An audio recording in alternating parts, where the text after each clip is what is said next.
Thank you so much for joining me on the Freedom Driven Landscaper podcast brought to you by Lucrative Landscaping book. Really happy to have you here today. Would you please tell me a little bit about your history and your business and where you're at today? Sure. Thanks for having me as well. My name is Kyle Wright, and I am the owner operator of Kyle Wright's Lawn Care based in Southern New Jersey.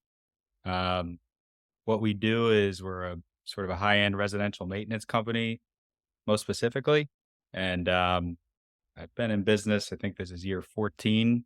I started uh, as an 18-year-old, but I was my father owned a landscaping company, so I was exposed to it my whole life. I always make the joke I've been pulling weeds since I came out of the womb. And throughout high school, my father had me working with his crews. He sold his business when I was probably 12 or 13. And then from that point, throughout high school, I was cutting lawns in the neighborhood. And I think by the time I graduated high school, I had about 25 lawns and decided that um, I made it maybe 2 weeks into my first semester of college and said, you know what, I'm going to run with the landscaping thing. So 14 years later, things are going pretty well, I think, and happy to share, whatever you may ask. Yeah, great. So was your dad's business, was it landscape maintenance or installation? Was it the same thing that you're doing now or? Yeah, mostly maintenance. He was it was always kind of a second career for him, so not quite at the scale we're at right now, but high end residential maintenance, which we would call, weekly mowings, cleanups, mulching, fertilization, weed control, um, basically taking care of like, white glove service for kind of higher end residential maintenance. But he did it as kind of a second career, and I just like being outside and decided that it's what I've been exposed to. And 14 years later, stumbled into realizing you know the capabilities and capacities this business can have. Yeah, yeah, really, for sure. So, man, you started really young. So you were 12 working with your dad, and then it was just about after high school that you started on your own. How how prepared do you think you were to open up your own business through that experience with your dad? Was it like seamless, no problem, dad just kind of passes all the how to over, or did you have to restart and figure a lot out, or how was that? I'm not sure if I'm still prepared to own a business, to be honest with you. But No. no, what I would say is my father helped me with the initial, and I look back sometimes on how he did things, but he taught me the process of handwriting bills, leaving, documenting your work for the day, making your own route sheets, but all paper and pen. Um, as far as setting up, taxes, and I had a little bit of guidance, but there's been a learning curve the entire way. He was helpful, but and helped me get started for sure. But I think some of the most dramatic jumps I've made or things I've learned were through mistakes. Um, Any of those come to mind? Those jumps, those mistakes? um, Yeah. I always tell a story. I think one of the biggest things I did for my business 9 or 10 years ago was invest in software. Um, and I still keep, wish I had a copy. I still keep my original routes and bills. And, I remember working 10 hours cutting lawns, and I'd come home and take my route sheet and I'd write in each filing cabinet, I mowed this lawn, this date, time in, time out. Um, then at the end of the month, I would handwrite all these bills. Eventually, I got to the idea, like, you know what? I'd put the address on the front. And I said, I'm going to get, an envelope with a clear plastic window where I can print the addresses. That saved me a couple hours of time. And That's a good then I one. realized, you know what? I'm going to get a stamp machine, and that saved me some time. And then, I look back thinking about how many hours of backlog of logging my route sheets, creating the route sheets, handwriting invoices. When I invested in software and my guy, was clocking in, clocking out of jobs. Um, at the end of the day, the invoices were created and just sent through email. It was like mind blowing almost. And to think that I survived a few years doing it that way is like pretty amazing. So I would say investing in software earlier than probably most of my competitors was the biggest jump. um, and still interested in what technology can do. Yeah, it keeps changing. Yeah. Which, have you used the same software the whole time? We're with Service Autopilot. Um, I've been with them for, yeah, I wanna say 9, 10 years now almost. Um, and with that, there's still capabilities of that that I'm, like, uncovering, you know? Yeah, right. Yeah, and they So, keep growing too. Yeah. yes. Were you ever in the academy with them? Yes, I was. Okay, Yep. cool. Yeah, me too. I was with them for a while Okay. too. Yeah. Yeah, nice. That would have been the next thing I would have said was the biggest dramatic, learning experience for me was being around, you know, bigger minded business owners. I thought had a profound impact. Um, always felt like talking to competitors was important. You know, I don't view my competitors as enemies. That's how you get ideas of really anything, how to do things, and that's how you sharpen your own operations or skills or past knowledge. I never have a problem talking to competitors, but I feel like in my area, a lot of my competitors have been in it for a while, kind of burnt out, crotchety, and working with the academy was kind of a breath of fresh air as people that were still excited about growing and had cool ideas and, you know, are interested in thinking outside of, the way things have been done for 30 years, you know. Yeah. An industry that can stay kind of the same sometimes. Yeah, You and I think know, correct. For better or for worse, I'm always trying to try something new or innovate or do something a little different to potentially ease, a pain point. Um, and I think some of the people have been doing it for a while. They hear the idea of charging credit cards, and that's you know too hard for them to wrap their head around. Why you would do that. And there's 3%? That's yeah, too expensive. Yeah, right. correct. Yeah, how And then much does they're it spending cost to go yeah, chase everybody? Yeah. yeah, yeah. And then if you look at their accounts receivable, sure, and the hours they spend into it or pay someone to do it, it's Yeah, that was a big one for me. I switched to exclusive pre-authorized credit card, and that was such a game changer. Not only did it make everything you just described much easier, but I actually found that it was one of the best ways to filter clients because sure, we would get to the point of the sale where it was like, okay, got to get your credit card, and they're like, wait, what? And you're just like, oh, is that like I would actually get excited if a yep, client or if a prospect had a problem with that because it was like I knew how much trouble I was avoiding in the future, basically, like, they were sure. always the worst clients, you know? Yeah, it's that was a huge, I could keep going about profound things, but credit card charging, and requiring it was dramatic. That was something we did probably, um, actually, I know specifically it was, January of 2020, right before the pandemic, Okay. and, um, we had a lot of fear around it, are we gonna lose customers? Are people gonna be upset? Um, when you make a change like that, and first of all, it went pretty seamlessly. Everyone had maybe 5 or 10 out of a several hundred had a gripe with it, and, um, but I think about when the pandemic was slowing down and nobody really knew what was going on. If I had been working for 30 days, billing out 30 days later, I'd probably be waiting for checks for who knows, as everybody thought the world may be ending. Right. Um, cash flow would have came to a screeching halt, and it could have been very, very challenging to run a business. But we implemented it luckily that January, and all throughout the pandemic, we were having, um, you know, cash flow the day of service, basically the day after. So Um, good. Yeah. so yeah, and again, I hope people listening to this will understand that 3% fee, like you said, um, is worth it if you have trouble collecting ever. Yeah, for sure. So, there's the adding the software, the academy, getting these ideas, credit cards. Overall, would you say the growth of your business has been pretty smooth since the start? Or if you were to look at kind of your revenue trends and whatever, were there big jumps or dips or anything? And then like what caused those and how did that look to you? Yeah, it hasn't been peaches and cream. I'd say gradually been an increase in revenue since day one. Um, what didn't increase was profitability, and Um, I had sort of, I call it a come to Jesus moment, which I was injured. And this is how I started the academy. I guess this is my little backstory, but um, I I was working out in the with the crew, which I hadn't been doing much. This is probably 7, 8 years ago, and had passed out and hit my head and had like a real bad concussion, to the point where I was knocked out of work.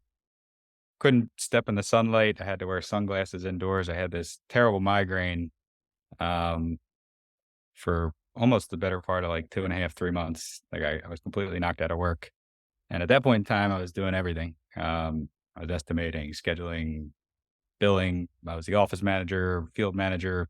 And, I came quick to realize like I kind of built a house of cards. I didn't have anybody that knew how to do my job.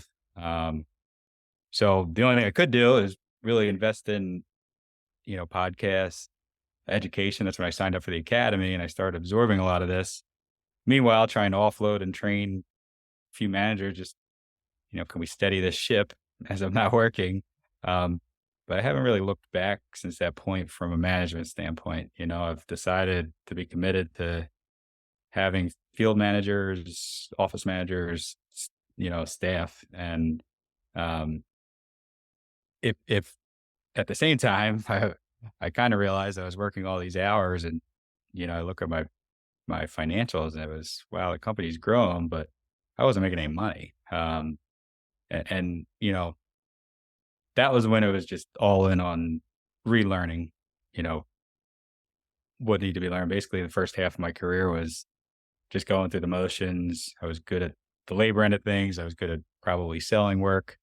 I had no idea what profitability was. I didn't understand profit and loss statements. I didn't understand my numbers. And that was always a phrase I heard. Oh, you got to know your numbers. And say, yeah, I know my numbers.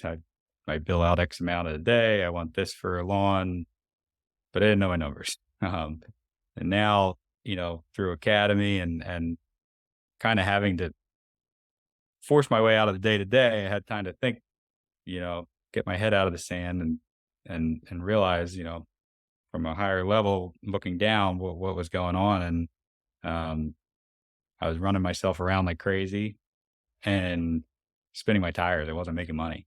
um, Yeah. it, So it, for anybody who might be in the same spot as you, who thinks I know my numbers, but then maybe they don't, and they're going to realize one day, what what would you say would be some, or like what numbers did you think you knew that you didn't know maybe, or what would you say for somebody to check to make sure that they know their numbers, or something like that? What was the big difference between when you thought you knew it and now when you actually feel like you know it? um, yeah, I think, well, there's probably a few, Yeah. and um, maybe I'm jaded in this, but I think most people that off the bat say that probably don't, right? um, it you can almost tell, but the biggest number to me is probably my that I pay the closest attention to is like my hourly break even rate, and understanding anything above, and an hourly break even rate. That's basically what it costs every time a guy's clocked in for an hour to cover all your overhead. Um, what I used to think is, okay, I pay a guy, $20 an hour with taxes and everything. He costs me $25 an hour. No, right now we're at like $61 as an hourly break even point to float my software, my managers, and everything. So I try and shoot for at least 15% to 20%, above that hourly break even point when I'm selling a job, if that makes sense. Yeah, that Um, makes sense. So when you calculate that, for anybody who's not familiar with that math, is that are you kind of like taking the total hours that you'd estimate you'd work in a year divided by all of your costs in a year, and then that's kind of how you come to that, or yeah, correct. okay, But with some other formulas, you need a couple percentages of um, unemployment rates, which fluctuate a little bit, but in layman's terms, yes. And there's a lot of information out there on how to get to an hourly break even point. Um, but correct, it's basically dividing the hours worked in a year per employee and how that floats your overhead. Um, I could probably Yeah. explain that better if I wasn't. But Yeah, if I didn't put you on the spot. Yeah, yes, yes. but so is that something that you're recalculating kind of once a year, or are you Trying recalculating to that all the about time, or at the very least quarterly. And I actually have a manager that does it now, and so it it changes, and what you got to understand is mine's probably very high for probably most people in this industry. But what's key is that it's paid attention to, and that's floating people that are doing this for me, right? The managers that are punching these numbers and keeping their eye on it. Um, it is, in my opinion, the owner's job to manage overhead, and when I say that number out loud, I could probably do better at driving that down a little bit. But from a baseline impact, I think if you're bidding jobs, your hourly even or break even number, you can kind of get a good idea of what profit net profit percentage you're shooting for and kind of base your estimates off that, if that makes yeah. sense. No, that makes sense. A little bit of a nitpicky question. Do you pay yourself a salary, or like do you pay yourself just the profit, or are you including your salary in that overhead? I'm included. Yeah. Yeah, I'm yeah, yeah. Right. Okay. And then what do you consider your responsibility to be these days now that you have the whole team supporting you? um yeah. I just get in everybody's way, I guess. My responsibility. I still, and again, this sounds probably there's hard days, there's challenging days, and I guess I'm still trying to figure out my role a little bit. Um, there's probably a little bit of ego, I think, maybe in starting your own company that most of us have, for better and worse. But part of me does think I can do my job better than I can almost do every area of my job better. I think I might be a better salesman than my salesman. I might be a better office manager than my office manager. I might be a better uh, lawnmower than my lawnmower. Hey, I might be a better weed whacker than the guy that weed whacks. So, to me, I do touch probably too much, and I think that's the hurdle I'm at in this day and age is what is my role? Am I allowing people to achieve? Am I kind of micromanaging? Am I touching too much and getting in their way? Probably a little bit of everything. Um, Yeah, I heard, I liked Tim Ferriss described it as, I think he said that once he managed to delegate most of his responsibilities from his core business, he saw himself as sort of the company policeman. And so he sort of just sits on the sidelines. And then as long as everything's fine, he doesn't really have much to do. But if there's any yeah, ever, if anybody ever needs a speeding ticket, he's the guy who has to do that sort of thing. yeah. It's one way I to would look say at it.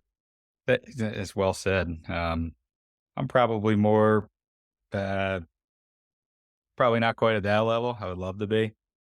Maybe I could be if I was forced out of work again. I still think that it's nice to know that this thing can probably survive.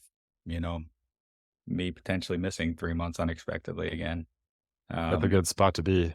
yes, it's great. So that doesn't mean I'm satisfied. Doesn't mean I'm still working hard and a lot and probably more than I should be. But if I stepped away and were forced to, I like working. I like being involved, but I do think the show would go on, and I think that's kind of what. I'm still not quite there, but I think that is the dream to have a company that can sort of run itself and you check in on it and It's a real company at that point. It's not like a contract, correct. not like a band of guys, you know? I asked one company a while ago, I said, he maybe a bit of too much of a tangent, but I asked him, are you guys a company or are you a gang?" And he said, and it was a little bit rude of a question, but he was a good friend. We were consulting together for a while, and a Yep. few calls later, he said, "Dude, I can't stop thinking about that question you asked me because I don't know the answer."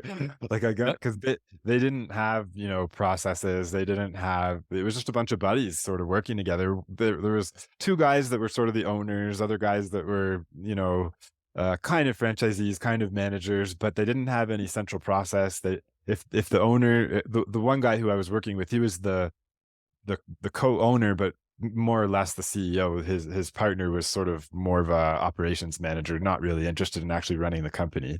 Mhm. And yeah, that was really a wake up call for him of okay. And I think that's the case with a lot of businesses. Actually, I wanna ask you about you said you weren't satisfied, and I wanna ask you about your future visions, but, just to take a step back before that, had that accident not happened, how much longer do you think it would have taken for you to make that transition?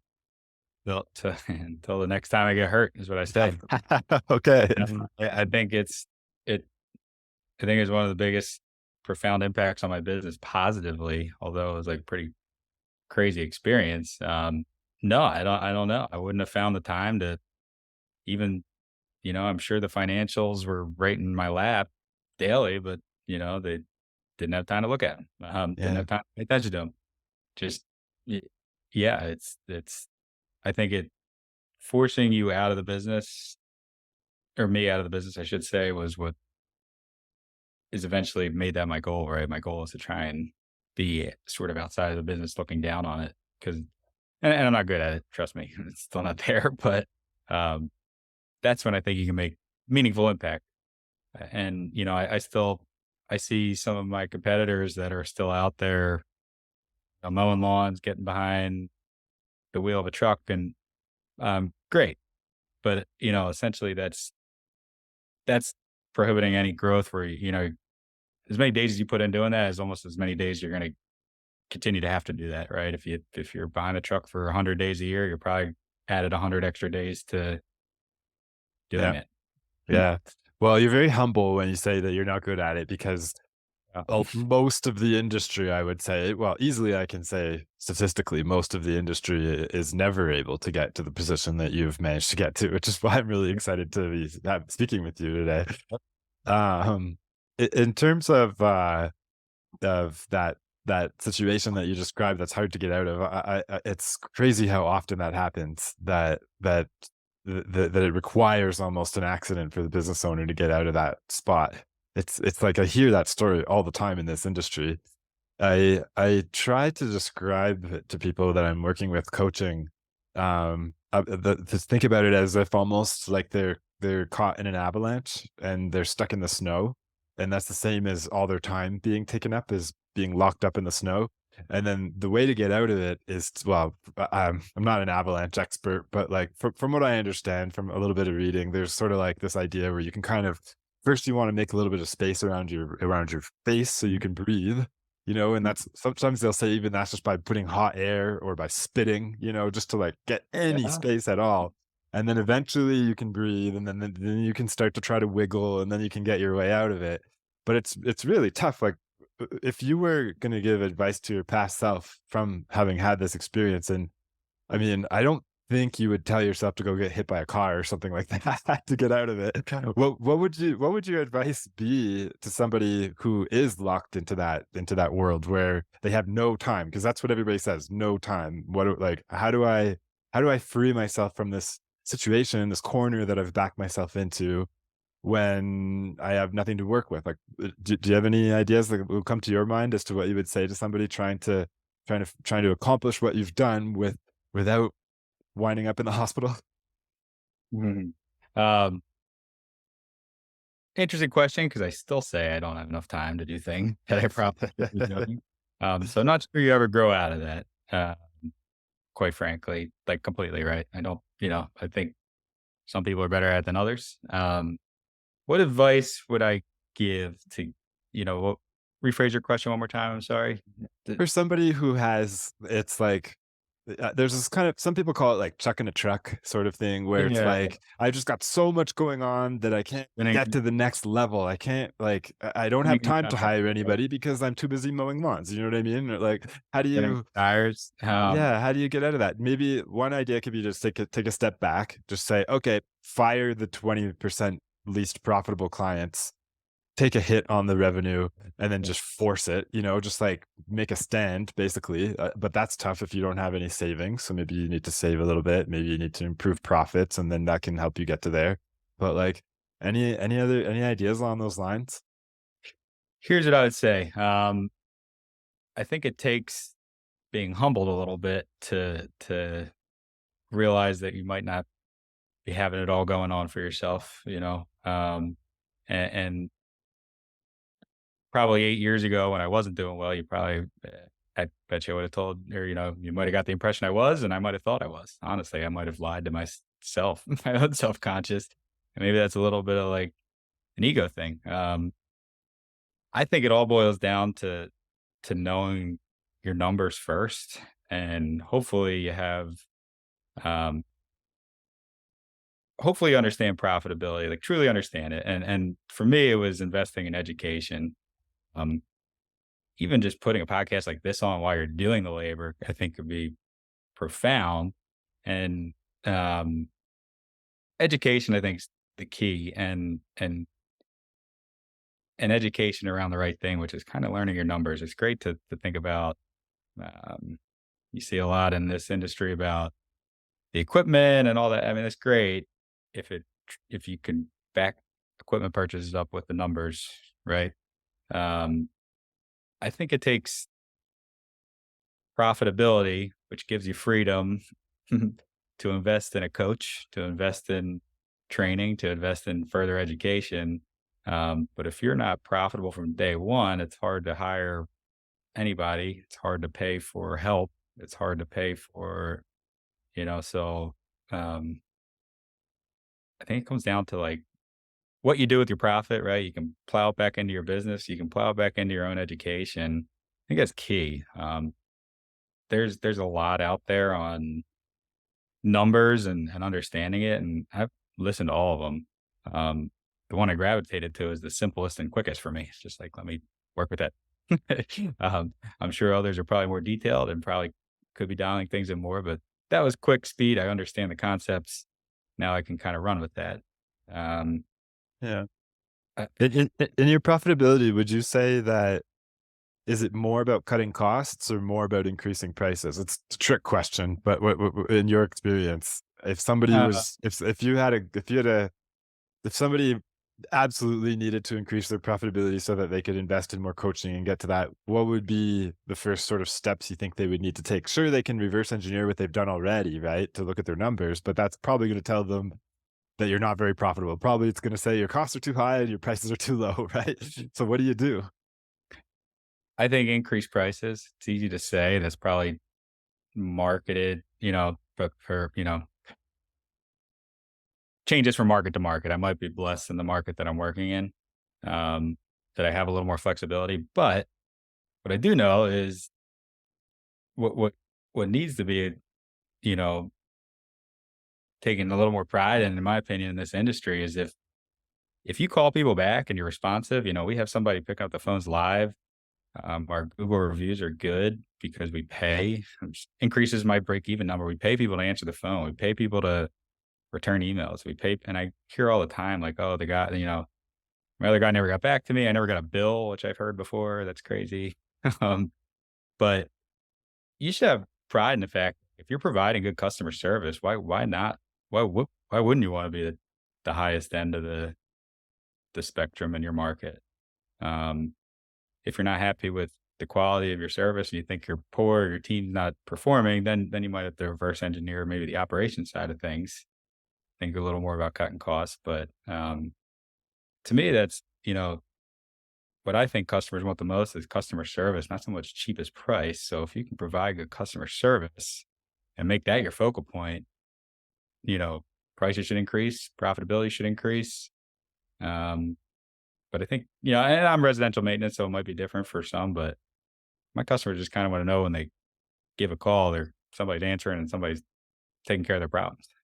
Yeah, yeah, Um, I think you nailed it on the head. I that was a lot of my experience because I mentioned before the call how after I sold or after I ended the franchise business that I had and I went to more of a managerial model, we doubled our prices going into one spring, and it was just a hail mary. If people don't take it, we're done. If they take it, cool. I guess the business is viable. If they don't take it, it wasn't viable. It was a student business, so it was great for paying for school at the end of the year, but it wasn't something that you could live off of, and that's what I had to transition to. So what we did is this little exercise of price elasticity. Basically, it's what are all the things that we can do to justify doubling our pricing without it costing us any more money. And so we had this whole list of features and benefits and different things that we could do. to explain why we're charging so much more, but without our prices increasing along with that, with the price. And that was huge. Like understanding that. And I think a lot of landscaping is sort of commodity, and it's sort of an industry with, I guess, a kind of a low level of education overall as on a whole.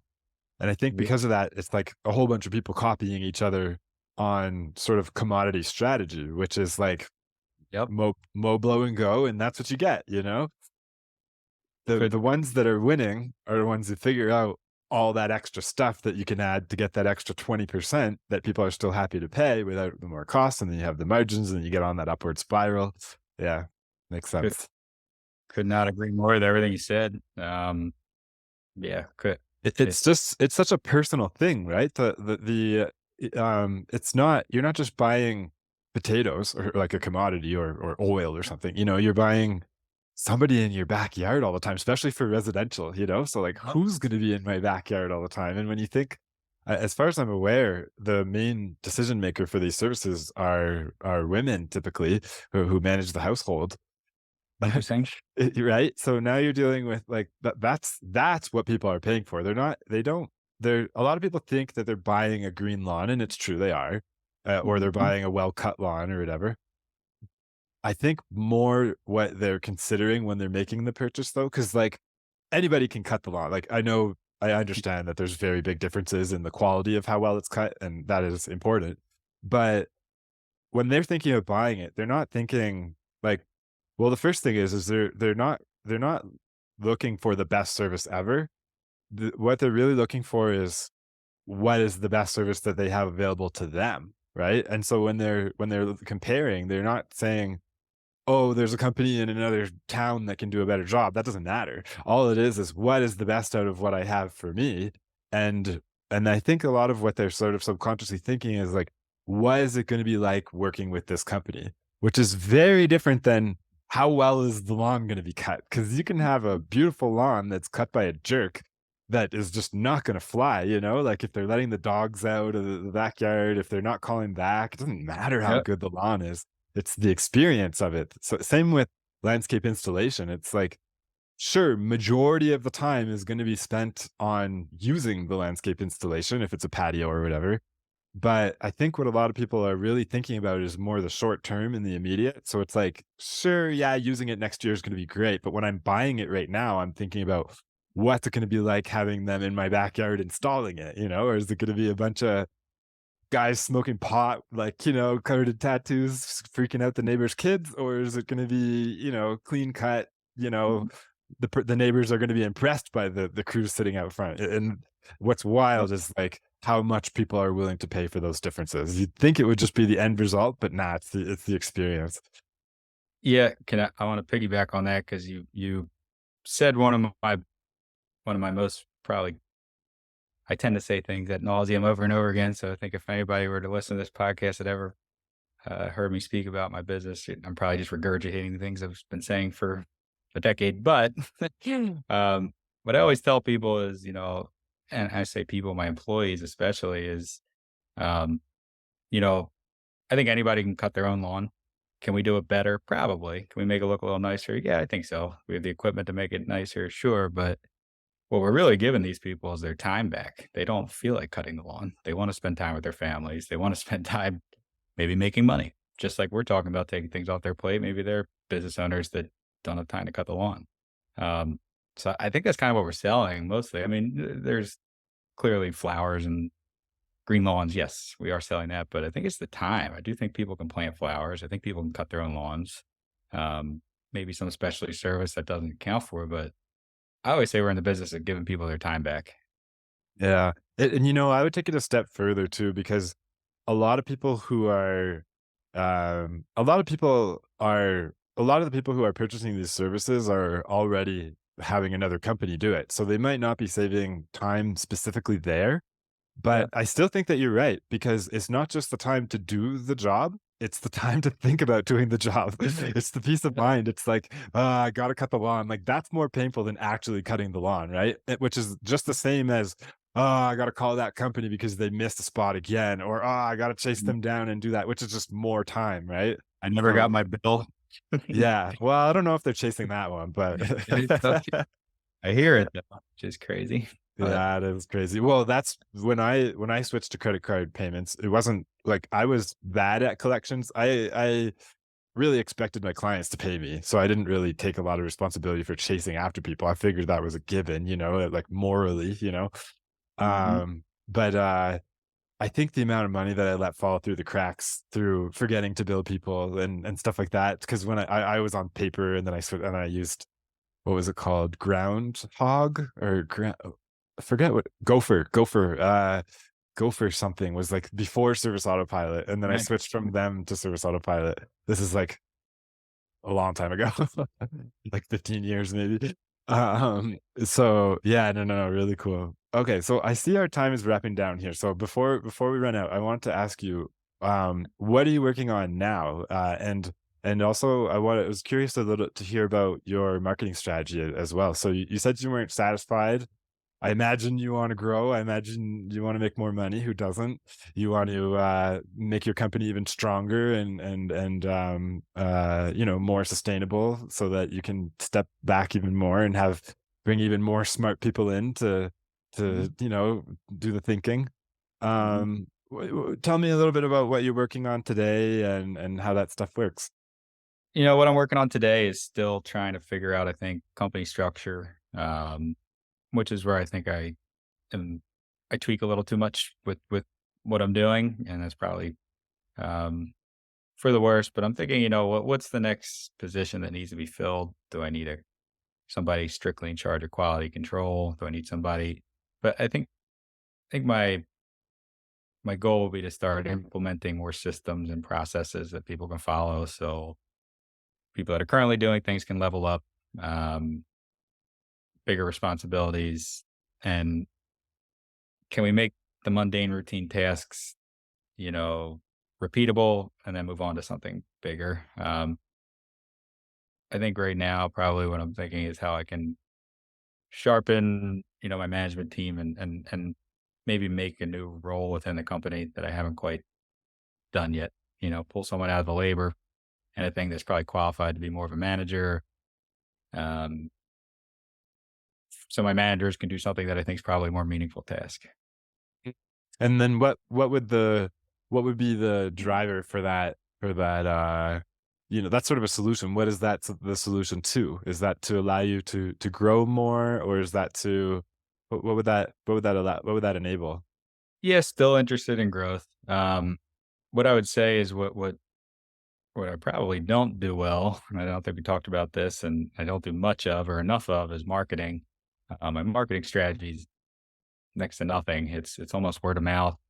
We have a very dense route, so it's almost just like saturation of like crews being in towns and word of mouth. But um, marketing intrigues me. I would love to get involved with it, but it almost feels like we've gotten close to capacity for prior years. We didn't have the infrastructure to sustain much more work.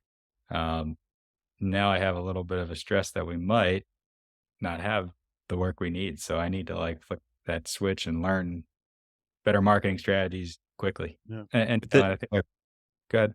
Oh, no, I'll let you finish that thought.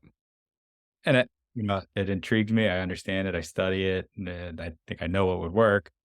There goes back to like the problem at a maybe a bigger scale. They just don't have the time, or I'm not making the time. Okay, in your territory, would you say there's, a lot of potential to grow? Like, could your territory handle double, triple your company size? Yes. Oh, yeah, okay, and then other than marketing on the because you mentioned that maybe it's just sort of shifting now that you have the capacity to handle more. What is happening on the fulfillment and that sort of capacity side? Like, what's changed so that now that you do have more capacity than before you didn't? Like, a lot of people really struggle with hiring, so I'm wondering if it's to do with that, or how is that for you? Yeah, I invest that. Well, there you go. That's one of the things I did invest in affecting my break even hourly rate. But I invest in a marketing company that does nothing but recruiting. Um, that's had a profound difference for me. We have our a constant cycle of interviews coming in. We could choose the times if I were in desperate need of hiring, I'd make it every day of the week, but I think it's just Wednesdays now. And usually every Wednesday we have 5 or 6 people show up. And I think that holds our existing crews accountable. Um, Also, you should have the ability to bring on a good worker. I mean, that's, I think, at the base level for marketing, try and figure out how to sell and market enough work to keep a really good guy around, or make room for an additional guy, so you don't. So I would say that that's been very good. Also, company culture, keeping guys when you have them is critical, and that was something I learned along the way. And I'm sure if you talk to my employees, I could probably be better at it. But I would say for the most part, we're probably one of the better companies in my territory to work for. I think stupid things like company breakfasts once a month. We do an employee of the month. We have just like cool little um, things throughout the year that I think are cool. But to me, it's something you can budget for. They have snacks every day, drinks, all that stuff. Um, and a quick little tangent. I think the best thing I did last year, what I try and do is try and pick my biggest win of the year. And last year, what we did come the holiday season is we asked our customers if they'd be interested in pulling tips and doing something for our crew for the holidays. Said basically they're getting laid off. We do lay people off for about 2 months. It's a holiday season. It's expensive. Do you want to show your appreciation for the guys, and just all goes to them, split up evenly. And we raised like almost $10,000 split amongst my employees for Christmas bonuses on top of a bonus they were already, I was giving them. So I thought that was a pretty cool win. And things like that is, all we did was really ask. I made like an email, 2 emails for my customers, raised $10,000, not trying that hard. Um, Sorry, I feel like I must have missed a piece there. These are tips or these are extra work that you're selling or?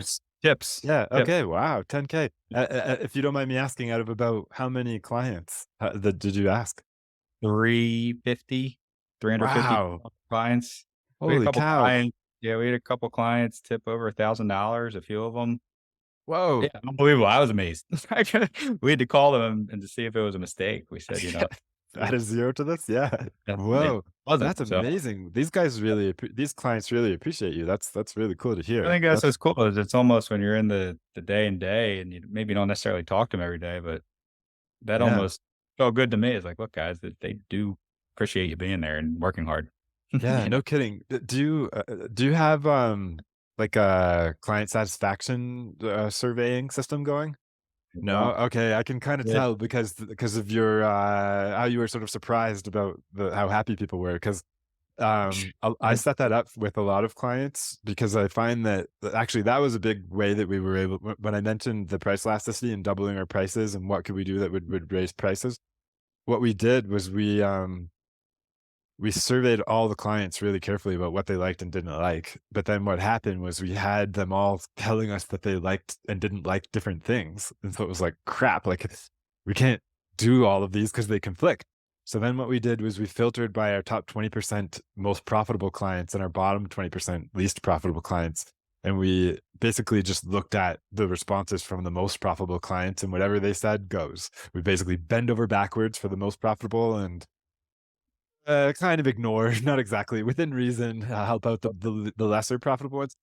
And that was wild because it made it like basically we took what the profitable clients wanted, put that into our marketing, and then we just doubled our prices. It was like that easy. And that was sort of the beginning of what I got so excited about with marketing was realizing like, oh man, okay, all we got to do is pitch it this way, and then we can have this much higher margins and pricing. Like, oh, and that's where I was like, okay, I got to start helping other businesses do this because like this is too powerful just for like I got to the point where we were getting like really, really good leads, ideal clients, like so often that we couldn't handle them at all within my company. So I started selling the leads to my competitors because it was like they're too good to turn it off. I can't just like Right. stop the system. It's too valuable. And then that was like a slippery slope to being like, "Ah, okay, let me just I figured out a lot. I learned a lot about hiring since then, especially after working like so closely with a bunch of really, really successful businesses. So like going back, I don't know if I would have sold the business if I had known what I knew now, but I no regrets. But yeah, like that was crazy seeing that difference. But the one thing that happened with that surveying was, like, it was kind of scary, and a lot of the clients that I work with that we set up, like, NPS scores, Net Promoter Score tracking and stuff like that, they're kinda nervous about it, a lot of them. A lot of them, like, you know, you can kind of imagine the type of company that maybe isn't already, like, super on top of client satisfaction. They're gonna be nervous about asking people what they feel because it's like, shit, you're just, like, asking for an avalanche of complaints potentially. But the crazy thing that happens that almost every single time I've done this, like, actually every single time I've done it, I've never had it go the other way, is the amount of positive feedback that comes back just, like, blows people away that because nobody ever calls to tell you how happy they are, right? You Yeah. only ever hear from the squeaky wheels, from the people who are like, "Ah, this could be better," you know? They're the only ones who call you. So the company loses track of, like, how happy the client base really is, especially like, you could have 1,000 clients and 100, not even 100, like, 10 of them could be calling you, giving you crap every day, and it's so easy to assume that all 1,000 of them are kinda grumpy with you, and they're just not calling.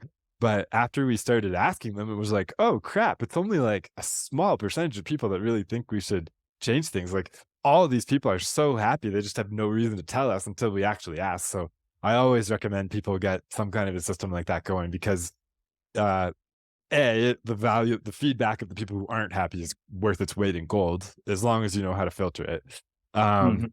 but the impact on the morale for the company overall to have the team get feedback on a constant basis that like, "Hey, this person gave us 5 stars, that person gave us 5 stars," like, these people are happy, like, like, we have clients that we would never speak to at all, right? Because it's pre-authorized credit card, you know, they're at work when we come by, you never see them. They couldn't they might not like we had some clients that were like millionaires, right? And it was like their 5th house that we're mowing and like they're not even there. Some of our most Uh, valuable properties were clients that only even saw the work that we did like twice a year kind of thing. Otherwise, we're just like maintaining it for ourselves practically.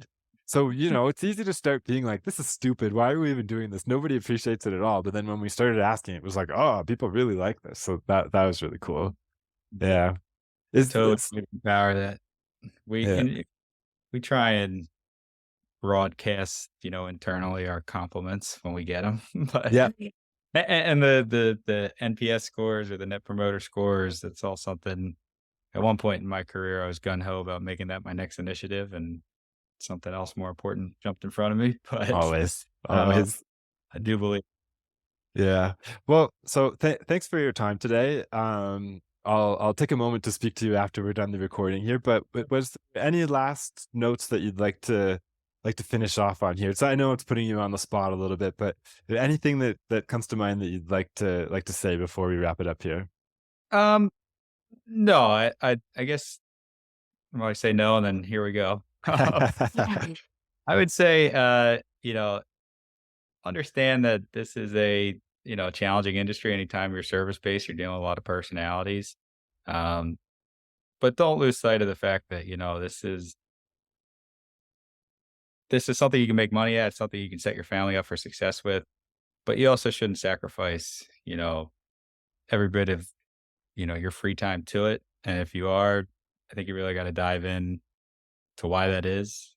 And my suspicion is this because your numbers aren't aligning to some capacity.